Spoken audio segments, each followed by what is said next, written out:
साथियों, हम लोग जब 4 जून के नतीजे चल रहे थे, मैं तो अपने काम में कुछ व्यस्त था। बाद में फोन आना शुरू हो गए, तो मैंने किसी को पूछा, यार ये तो ठीक है आंकड़े वांकड़े, तो मुझे ये बताओ कि ईवीएम जिंदा है कि मर गया?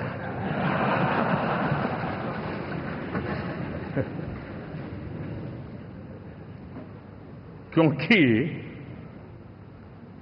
ये लोग तय करके बैठे थे कि भारत के लोकतंत्र और लोकतंत्र की प्रक्रिया के प्रति विश्वास ही लोगों का उठ जाए, और लगातार ईवीएम को गाली देना।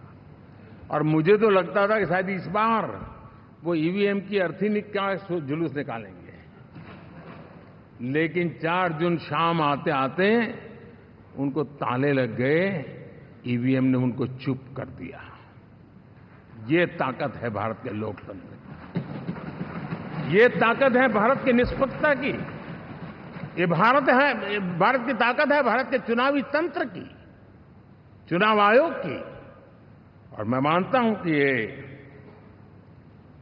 आशा करता हूं कि 5 साल तो अब ईवीएम शायद मुझे नहीं सुनाई देगा, लेकिन जब 29 में हम जाएंगे तो फिर से शायद ईवीएम को लेकर के नाचने की शुरुआत करेंगे, क्योंकि इनके सुधरने की संभावना बहुत कम है।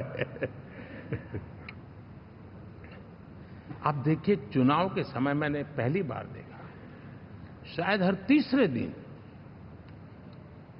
इलेक्शन कमीशन के काम में रुकावट आए, इसके लिए सुप्रीम कोर्ट के दरवाजे खटखटाए गए, भांति भांति की एप्लीकेशन, और एक ही टोली थी।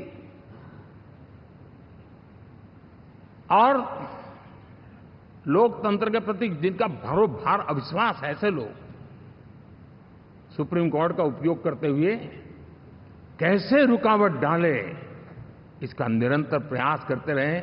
और चुनाव आयोग की ताकत का एक बड़ा हिस्सा अदालतों में, इस पीक आवर्स में, चुनाव के पीक आवर्स में, यानी कितनी निराशा लेकर के ये लोग मैदान में आए थे कि उन्होंने पूरा हमला उसी इंस्टीट्यूट पे लगा दो, ताकि चुनाव के कोई भी परिणाम आए, हम दुनिया के सामने भारत को भी बदनाम कर लें। ये षड्यंत्र का हिस्सा था दोस्तों, और कभी भी देश उनको माफ नहीं करेगा। साथियों, इंडी गठबंधन वाले जब ईवीएम का विरोध करते हैं, तो मैं सिर्फ एक चुनाव के रूप में नहीं देख रहा। मैं मानता हूं ये लोग मन से पिछली शताब्दी के सोच वाले लोग हैं। वे टेक्नोलॉजी को हम महत्व न समझते हैं, न टेक्नोलॉजी स्वीकार करने को तैयार है।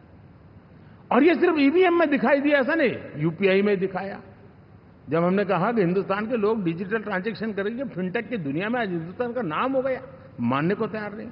आधार आज देश की एक पहचान बना है। मैं तो देख रहा हूं कि मुझे कई देश कहते हैं कि हमें आधार की पद्धति से आगे बढ़ना है, आप कैसे मदद कर सकते हैं।